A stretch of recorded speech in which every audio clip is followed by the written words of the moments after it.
Bonjour, je m'appelle Sophie Marion. Je suis sexothérapeute, thérapeute de couple, maman et une femme avec beaucoup de questions, beaucoup d'émotions et beaucoup de choses à raconter. J'ai créé ce podcast parce qu'à défaut d'avoir encore écrit des livres, j'avais besoin de poser quelque part ce que je vis, ce que je comprends et ce que j'observe depuis des années. Ici, on parle de sexualité, de relations humaines, de deuil, d'amour, de corps, de solitude, de reconstruction, mais aussi simplement de la vie. Parfois à travers mon métier, parfois à travers mon histoire. Ce podcast est aussi une trace que je laisse à ma fille. Et peut-être aussi que certaines personnes se sentiront moins seules en écoutant la leur résonner dans mes mots. Je ne cherche pas à être parfaite, je ne cherche pas à rentrer dans une case, et surtout, je ne cherche pas à faire semblant.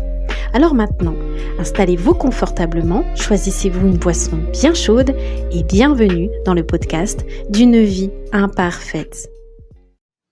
Bonjour à toutes et à tous et bienvenue dans le 3e épisode du podcast d'une vie imparfaite. Je suis contente de vous retrouver pour ce 3e épisode. Aujourd'hui, on va parler de quelque chose que tout le monde vit, que personne ne choisit et que beaucoup subissent sans vraiment comprendre ce que ça leur dit. On va parler des problèmes. Alors, c'est pas pour s'y noyer, pas pour se plaindre, mais pour regarder les choses différemment, pour se demander, et je sais que ça peut sembler provocateur, et si tout ce qui ne va pas dans votre vie était exactement là où il fallait? Et si la merde, c'était le début du nettoyage? Vous connaissez la loi de Murphy? Cette expression qu'on utilise souvent en riant jaune, qui dit que tout ce qui est susceptible de mal tourner finira probablement par mal tourner. À l'origine, cette expression, elle vient d'un ingénieur américain, Edward Murphy Jr., dans les années 40. Il travaillait sur des tests aéronautiques et il avait constaté quelque chose de très simple. Si une erreur humaine était possible dans un montage technique, quelqu'un finirait tôt ou tard par la faire. Ce n'était pas du pessimisme. C'était juste de l'observation. Mais derrière cette phrase, qu'on cite souvent avec humour, il y a une idée psychologique vraiment intéressante. Notre cerveau est câblé pour remarquer davantage les problèmes que les moments où tout se passe bien. Quand on est stressé, fatigué, sous pression, les petits imprévus semblent s'enchaîner. Ils se multiplient, ils grossissent. Épithète, c'était un philosophe grec qui était esclave avant d'être l'un des esprits les plus libres de son époque. Il disait quelque chose qui éclaire ça parfaitement.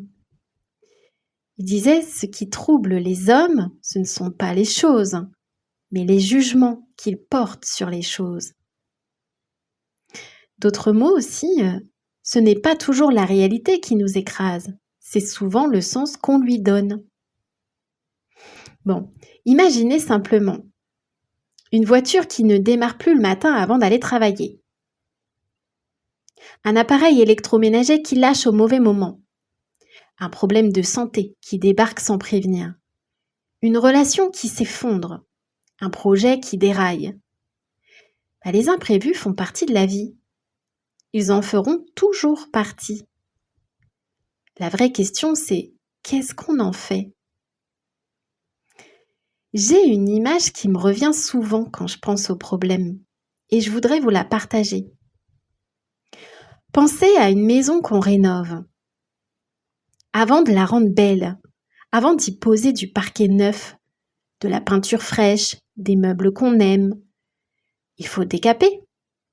Il faut casser ce qui ne tient plus. Il faut enlever la crasse, l'humidité, ce qui est abîmé sous la surface. C'est sale, c'est bruyant, c'est inconfortable. Parfois, c'est même laid pendant un moment. Mais si vous ne faites pas ce travail-là, si vous posez du beau par-dessus du pourri, ça ne tiendra pas, ça s'effondrera. La vie, c'est pareil. Parfois, ce qui se passe de difficile dans notre vie, ce n'est pas une punition, c'est un décapage. C'est la vie qui dit Il faut nettoyer ici avant de construire quelque chose de solide. Et moi, j'utilise beaucoup ce mot, l'encrassement, parce que c'est comme ça que je le vois. Je suis quelqu'un d'assez ordonné qui a besoin que les choses soient propres autour de moi.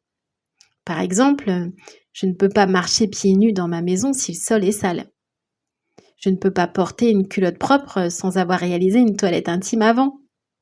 C'est mécanique, c'est physique, c'est matériel, mais c'est aussi naturel chez moi. Et pourtant, ce qu'on fait naturellement dans notre environnement, on ne le met pas forcément en pratique dans notre vie intérieure. On laisse s'accumuler des relations qui nous pèsent, des situations qui nous étouffent, des environnements qui ne nous ressemblent plus. Marc Aurèle, qui était lui non pas esclave, mais empereur romain, l'un des hommes les plus puissants de son époque, écrivait dans ses carnets intimes quelque chose qui me touche. Il disait « Tu as le pouvoir sur ton esprit, pas sur les événements extérieurs. Prends-en conscience et tu trouveras la force. » Un homme qui avait tout le pouvoir du monde et qui rappelait à lui-même chaque jour que le seul vrai pouvoir était intérieur. Alors je vous pose la question et je voudrais que vous la laissiez rentrer vraiment. Visualisez votre vie. Qu'est-ce qui est encrassé? Qu'est-ce qui prend de la place sans vous apporter quoi que ce soit? Est-ce que c'est une relation, un travail, un lieu, une croyance sur vous-même? Est-ce que c'est vraiment utile à qui vous êtes aujourd'hui? À qui vous voulez devenir? Je vais être honnête avec vous parce que c'est important et parce que je ne parle pas de choses que j'ai lues dans un livre. Je parle de choses que j'ai vécues. J'ai traversé beaucoup de problèmes dans ma vie et j'en traverse encore certains aujourd'hui. Et je me suis souvent posé cette question, est-ce que je traverse ça en ayant conscience de ce qui doit être décrassé ou est-ce que je laisse la crasse s'installer en faisant semblant de ne pas la voir? Pendant un temps, je travaillais dans un centre d'addiction. J'aimais ce que je faisais. J'aimais accompagner les gens. Mais j'avais compris quelque chose. Si je restais là, je n'évoluerais plus. Et j'avais besoin d'évoluer. Alors j'ai demandé une rupture conventionnelle. Mon patron a refusé une première fois. Et la deuxième fois, il a fini par accepter. Et je me souviendrai toujours de ce qu'il m'a dit ce jour-là.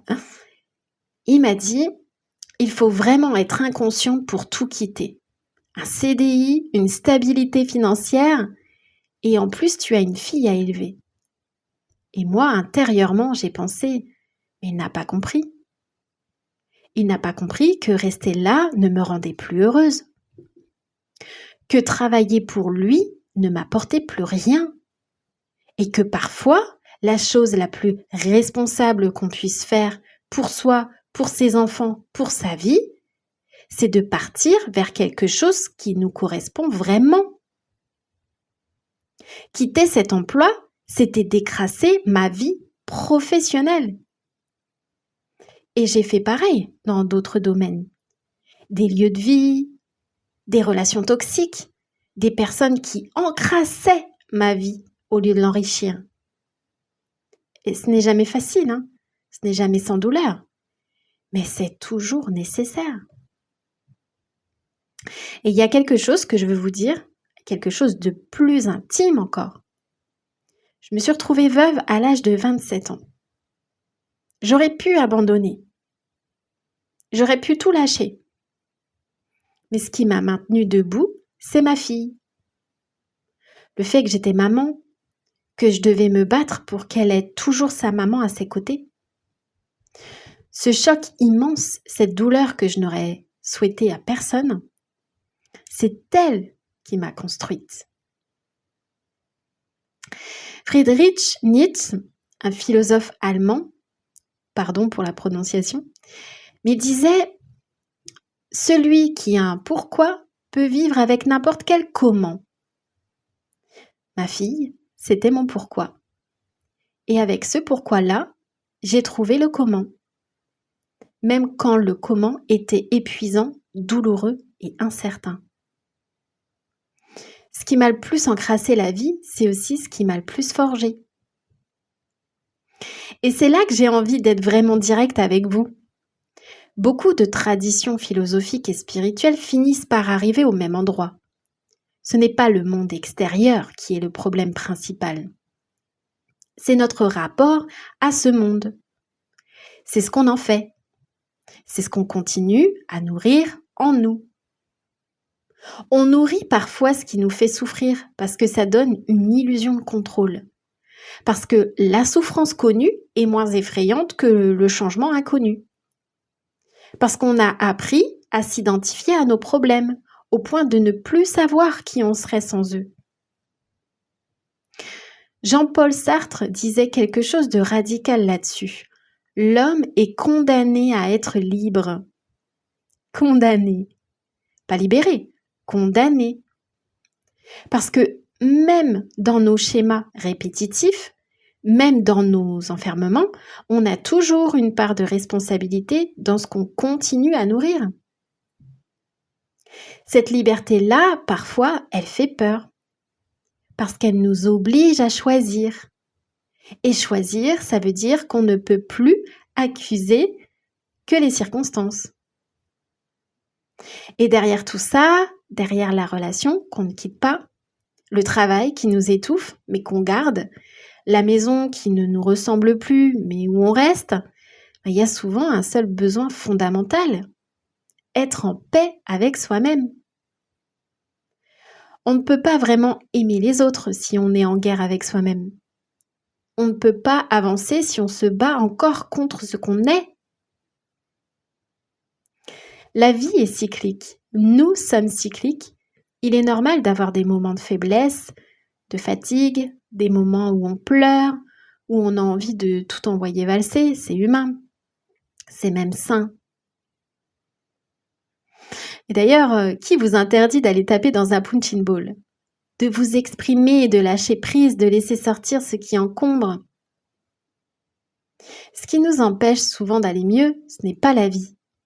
C'est qu'on s'interdit des choses simples, des choses vraies, des choses qui nous font du bien.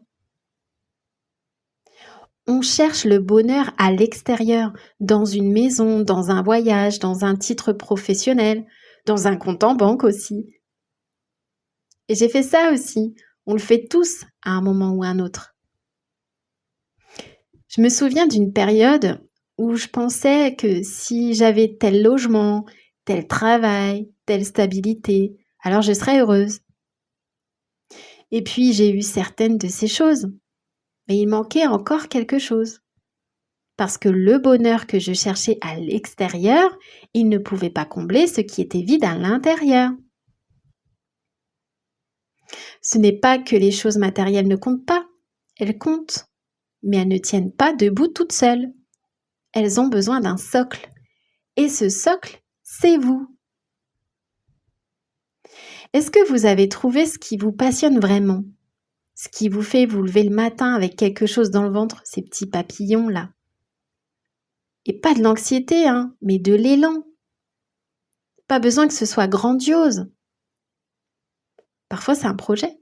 Parfois, c'est une personne. Parfois, c'est une mission qu'on sent en soi depuis longtemps, mais qu'on n'a jamais osé nommer. Si ce qui vous rend heureux dépend entièrement de ce qui est autour de vous, vous serez toujours à la merci de ce qui change. Et tout change. Toujours. Moi, j'en sais quelque chose. Mais si vous construisez quelque chose à l'intérieur, une paix, une confiance, une connaissance de vous-même, alors vous avez quelque chose que les circonstances ne peuvent pas vous reprendre. Et c'est là que j'arrive à ce qui est pour moi le cœur de tout. Comprendre, c'est bien. Prendre conscience, c'est nécessaire. Mais rester figé dans la compréhension sans jamais bouger, ça devient une autre forme de prison. C'est confortable, intellectuel, mais c'est une prison quand même. La transformation, elle passe par un geste, un vrai, même tout petit.